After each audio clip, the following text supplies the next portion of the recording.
자녀들이여 주 안에서 너희 부모에게 충성하여 이것이 오윤이야. 내 아버지와 어머니 걱정하여 이것은 약속이 있는 첫 개념이니 이로써 내가 잘되고 땅에서 장수하리라. 또 아비들아 너희 자녀를 노엽게 하지 말고 오직 주의 교훈과 훈계로 양육하라. 종들아 두려워하고 떨며 성실한 마음으로 상전에게 순종하기를 그리스도께 하듯 하라. 눈가림만 하여 사람을 기쁘게 하는 자처럼 하지 말고 그리스도의 종들처럼 마음으로 하나님의 뜻을 행하고 기쁜 마음으로 섬기기를 주께 하듯 하고 사람들에게 하듯 하지 말라. 이는 각 사람이 무슨 손을 해가든지 종이나 자유인이나 주께로부터 그대로 받을 줄을 알미라. 상전들아 너희도 그들에게 이와 같이 하고 위협을 그치라. 이는 그들과 너희의 상전이 하늘에 계시고 그에게는 사람을 외모로 취하는 일이 없는 줄 너희가 알미라. 아멘. 우리 자녀들이 귀엽게 읽어준 오늘 본문 말씀은 에베소서예요. 에베소서에는 주 안에서 예수 안에서 그리스도 안에서 똑같은 말인데요. 38번을 반복하고 있습니다. 사도 바울이 에베소 교회 성도들에게 편지를 썼어요. 1장에서 6장까지가 편지 한 편인데 그 속에 주 안에서란 말이 38번 반복해서 있다는 것은 그걸 굉장히 강조하는 거예요. 왜 강조하냐? 교회는 사람들이 모여 있지만 예수님이 머리가 되시고 성도들이 몸인 예수님의 공동체이라는 것을 강조하기 위해서 예수 안에서 그리스도 안에서 주 안에서를 강조하고 있습니다. 교회는 우리가 잊지 말아야 될 게 우리 사람들이 모여 있지만 교회는 사람 냄새가 나는 공동체가 아니라 예수 그리스도의 향기가 나는 공동체여야 합니다. 교회는 우리가 모여서 민주주의처럼 막 뜻을 다 모아가지고 사람의 뜻이 이루어지는 공동체가 아니라 머리이신 예수님이 생각하고 뜻하신 것을 이 땅에서 이루는 거룩한 공동체가 우리 교회 공동체가 되어야 합니다. 에베소서는 바울이 교회가 무엇인지를 정의해 놓고 있는데 오늘 에베소서 1장 22절과 23절 말씀을 우리가 세번역 성경으로 함께 읽어보겠습니다. 함께 읽습니다. 하나님께서는 그리스도를 교회의 머리로 삼으셔서 모든 것을 지배하게 하셨습니다. 교회는 그리스도의 몸입니다. 만물을 완성하는 분의 계획이 그 안에서 완전히 이루어집니다. 교회는요, 머리가 예수님이세요. 그러니까 생각, 뜻, 계획 누가 세우시냐? 예수님이 세우고요. 몸인 우리는 그 뜻과 생각과 계획을 이루는 공동체인 겁니다. 여러분이 원하는 것, 내가 계획한 것, 우리 주님께서 이루어 주기를 원해서 여기 앉아 계시잖아요. 그러면 이 성경 말씀과 정반대로 앉아 계시는 거예요. 여러분이 이 자리에 앉아 있는 이유는 이 교회의 양림교회의 머리가 되신 예수님이 도대체 어떤 생각을 가지고 계시고 어떤 뜻을 가지고 계실까? 그것을 알기 위해 이 자리에 앉아 있는 거고요. 그래서 말씀을 듣는 거고요. 기도하시는 거예요. 그것을 알고 난 다음에 이 땅에서 이루어 드리는 게 예수 믿는 성도입니다. 그렇다면 머리이신 예수님의 생각과 뜻대로 몸인 우리 성도들이 움직이잖아요. 그럼 교회는 어떤 모습이 될까? 성도들이 예수님의 생각과 뜻대로 움직이면 교회는 섬기는 공동체가 됩니다. 바울은 교회가 섬김 공동체라는 것을 말씀하기 위해서 오늘 본문 말씀 에베소서 6장은 에베소서의 맨 마지막 장 결론 부분이에요.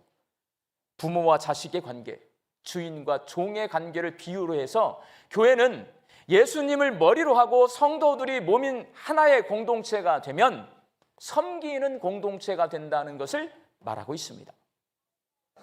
초대교회 당시 문화에서 부모와 주인은 섬김을 받는 사람이고 자식과 종은 섬기는 사람입니다. 바울은 이렇게 그 당시 세상에서는 일방적으로 부모와 주인은요 섬김을 받아요. 그런 공동체는 교회 공동체가 아니라는 거예요. 그건 세상이라는 거예요. 예수님이 머리가 되신 공동체는, 교회는 부모와 자식이 서로 섬기고 주인과 종이 서로 섬기는 섬김 공동체가 되어야 한다라고 말해주고 있습니다. 바울은 부모와 자녀, 주인과 종이 서로 섬기는 모습을 통해 성도가 가져야 할 4가지 섬김의 모습을 우리에게 가르쳐주고 있습니다. 첫 번째는요, 은혜를 갚는 보은적 섬김입니다. 자식이 부모에게 섬김을 한다는 것은 부모님 말씀에 순종하는 게 가장 큰 섬김이에요. 근데 여러분, 저와 여기 앉아 계신 많은 분들이, 젊은 분들이 계시는데 우리 부모님 세대는요 우리보다 훨씬 이전 세대를 사셨습니다. 그러면 부모님이 말씀하시면 다 들어주고 싶어요? 못 들어주는 게 있어요? 못 들어주는 게 있잖아요. 왜냐하면 부모님은 이전 세상에 사시는 분들이기 때문에 우리가 말을 들으면 옛날 말씀을 하세요. 그러면 그 말씀이 잔소리로 들리기가 쉽습니다. 그렇지만 우리가 부모님이 말씀하실 때 그 앞에서 막 화를 내거나, 물론 화를 내는 경우도 있어요. 저도 화를 내니까. 그렇지만 어떻게든 부모님의 말씀을 듣고 그 말씀을 들어드리려고 하는 이유는 뭐예요? 내 부모님이니까. 부모님은 누구예요? 날 낳아주셨고 길러주셨으니까. 그 은혜에 보답하기 위해서 연세가 많으신 우리 부모님이 나에게 시대가 지난 말씀을 하시고 나로서는 납득이 안 되는 말씀을 하셔도 내가 그 부모님의 말씀에 순종해 드리는 이유는 내 부모님이시니까. 부모님의 은혜에 보답하는 마음으로 내가 순종하는 거예요. 이게 보은적 섬김입니다. 이거는 예수를 안 믿어도요 모든 세상 사람들이 잘하고 있고 우리보다 예수 안 믿는 사람 중에 더 잘하는 분들이 많이 계세요. 그렇지만 성경은 가르칩니다. 부모님 말씀에 순종해라. 보은적 섬김을 하라는 거예요. 그렇지만 바울은 그것만 말하고 있는 게 아니라 자발적 섬김을 말합니다. 부모가 자식을 섬겨야 된다는 거예요. 이건 그 당시에 절대 생각하지 않는 거거든요. 오늘 보면 4절 말씀을 함께 읽어보겠습니다. 시작. 또 아비들아 너희 자녀를 노엽게 하지 말고 오직 주의 교훈과 훈계로 양육하라. 저희 외할아버지는 부인이 3명이었습니다. 저희 외할머니가 셋째 부인이고 저희 어머니는 그 셋째 부인인 저희 외할머니가 낳은 막둥이입니다. 아들을 낳으라고 했더니 뭐가 나왔어요? 딸이 나왔습니다. 이쁨을 받았을까요? 못 받았을까요? 우리 어머니의 말로 의하면 우리 외할아버지가 우리 어머니를 그렇게 이뻐하지 않으셨다고 합니다. 저희 외할아버지는 기생이 2명 있었습니다. 그러면 우리 외할아버지가 우리 어머니를 낳게 한 거잖아요. 우리 외할머니가 낳았지만. 그럼 책임을 졌을까요? 안 졌을까요? 불과 70년 전 일입니다, 여러분. 우리나라 어른들이요, 자식을 낳아놓고 그 자식을 정성껏 돌보지 않던 세상이 있습니다. 특별히 여성분들. 예수님 당시에 그리스 헬라 문화는요 굉장히 성적으로 문란한 시대입니다. 자식을 낳아놓고 책임을 안 지는 부모들이 많이 있었어요. 남편들이 책임지라고 말하고 있는 겁니다. 자식을 낳았으면 부모가 그 자녀를 키워내야 한다. 자발적 섬김. 부모와 자식의 관계에서 자식이 부모 말만 순종할 게 아니라 부모도 자식을 책임지고 교훈과 양육해서 잘 길러내야 한다. 사도 바울은 힘주어서 말합니다. 누가 그렇게 길러내야 돼요? 예수님을 머리로 한 교회 안에 있는 예수님에게 붙어있는 몸인 성도들은 그렇게 살라는 겁니다. 이게 자발적인 섬김이에요. 내가 내 자식이니까 내 자식을 내가 잘 길러내야 되겠다. 이게 안 되는 세상으로 점점 가고 있으니까 이 교훈은 지금 이 시대에도 마찬가지예요. 부모는 자식을 잘 길러내야 됩니다. 세 번째 섬김은 진실된 섬김입니다. 오늘 보면 5절 말씀을 함께 읽겠습니다. 시작. 종들아 두려워하고 떨며 성실한 마음으로 육체의 상전에게 순종하기를 그리스도께 하듯 하라. 이 시대에도 여러분 고용주가 있고 피고용자가 있습니다. 그러니까 직장에 다니면 사장님 계시고 내가 직원이에요. 그러면 그 사장님이 원하는 대로 하다 보면 화가 납니다. 왜 이렇게 힘든 일을 나한테 시키는 거야? 내가 이렇게 못하는 일만 시키는 거야? 왜 이렇게 일을 많이 시키는 거야? 그렇게 되잖아요. 초대교회 당시 종은 노예입니다. 슬레이브. 물건입니다. 사람이 아닙니다. 그런 종들에게 주인은 굉장히 두려운 존재입니다. 그런데 뭐라고 말하냐면 종에게 예수님을 섬기듯이 주인을 섬기라고 말합니다. 진실된 마음으로 섬기라는 말입니다.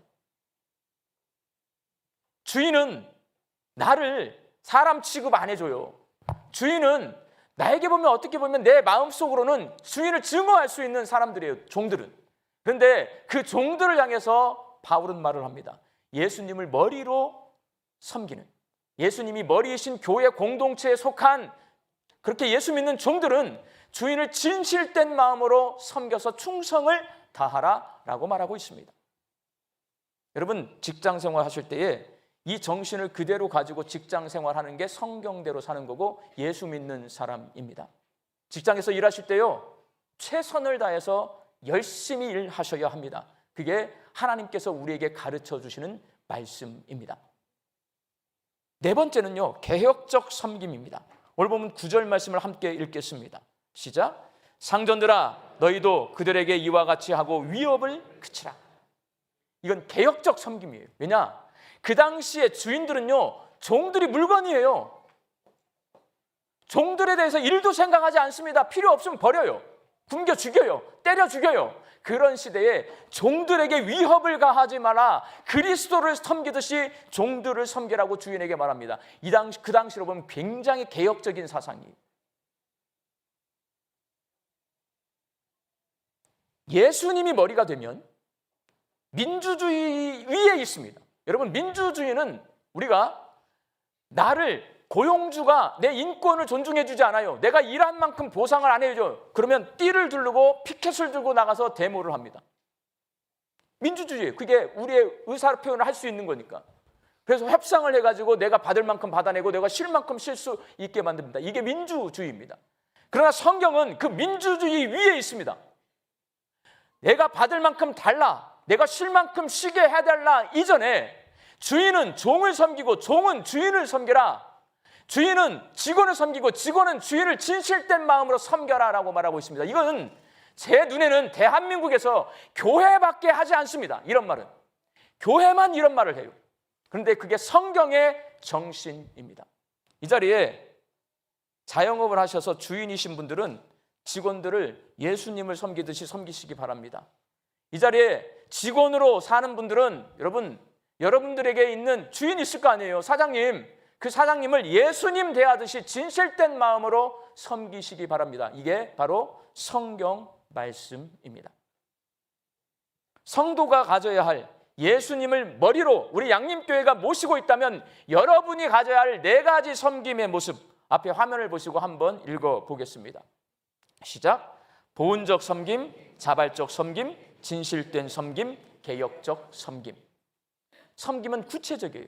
부모와 자식 관계에서, 주인과 직원의 관계에서 구체적으로 섬기셔야 합니다. 사랑하는 광주 양림교회 성도 여러분, 오늘은 2023년 한 해 동안 하나님께서 우리에게 베풀어 주신 은혜를 기억하며 감사함으로 응답하는 추수감사 주일입니다.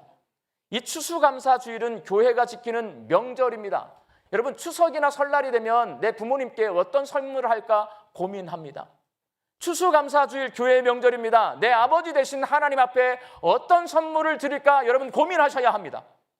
부모님께 과일을 드릴까, 고기를 드릴까, 돈을 드릴까, 건강식품을 드릴까 고민하시잖아요. 우리 하나님 앞에 오늘 명절이에요. 그러면 우리도 어떤 선물을 드릴까 고민하셔야 합니다. 여러분, 어떤 선물을 드리실 거예요? 오늘 성경이 우리에게 무슨 선물을 달라는 거예요? 하나님 앞에 섬기라는 거예요. 섬김으로 감사하라라고 말씀하고 있습니다. 제가 청년 시절 추수감사주일에 예배를 드리고 오후 찬양 예배 시간에 구역 찬송대회가 있었어요. 제 주일학교 선생님, 구역장님께서 구역 식구 앞에 다 세워놓고 구역장님 맨 뒤에 있다가 제주를 넘고 앞으로 나오셨어요. 제주 덤블링 서서 뭐라고 말씀하셨냐면, 자기는 기계체조 선수였대요. 그래서 자기가 하나님 앞에 드릴 수 있는 가장 좋은 선물은 뭐냐? 감사는 뭐냐? 덤블링이에요. 그래서 다시 뒤까지 갔다가 다시 앞까지 오시더라고요. 잊지 못해요. 하나님이 기뻐하셨을까요? 기뻐하지 않았을까요? 기뻐하셨을 거예요, 여러분. 하나님은 여러분이 오늘 헌금 딱 드리고 나는 할 바를 다 했다 생각하시면 안 돼요. 하나님은요, 가난하지 않아요, 여러분. 그 돈 필요 없어요, 하나님. 여러분이 하나님 앞에 드린 추수감사 헌금은 뭐냐면 이런 의미가 있어요. 하나님, 올 한 해 동안 내가 밥 굶지 않고 하나님이 주시는 일용할 양식으로 풍성하게 살았는데 하나님이 그 주신 것들 중에 일부를 내가 하나님 앞에 바치면서 하나님이 내 삶을 책임지고 계시는 주인이십니다 라고 하는 고백이 추수감사 예물인 거예요, 여러분. 그거대로 드리시면 되고, 오늘 말씀은 여러분에게 뭘 요구하고 있어요? 섬기라는 거예요. 어떻게 섬기라는 거예요? 진실된 마음으로 부모와 자식 사이에, 직장에서 사장님과 직원 사이에 진실된 마음으로 서로 섬기라고 말씀하고 있습니다. 우리 양림교회는 김현준 목사나 여러분이 머리가 아닙니다. 누가 머리세요? 예수님이 머리이십니다. 여러분은 몸입니다. 그러면 예수님의 생각과 뜻과 계획은 뭐냐면 여러분의 부모와 여러분의 자녀가 서로 섬기는 겁니다. 여러분의 사장님과 여러분의 직원이 서로 섬기는 겁니다.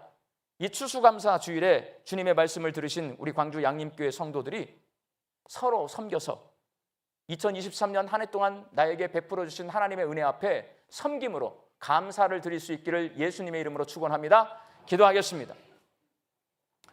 하나님, 광주 양림교회 성도들이 2023년 한 해 동안 우리에게 베풀어 주신 은혜에 말과 혀로만이 아닌 섬김으로 감사드리기를 소망합니다.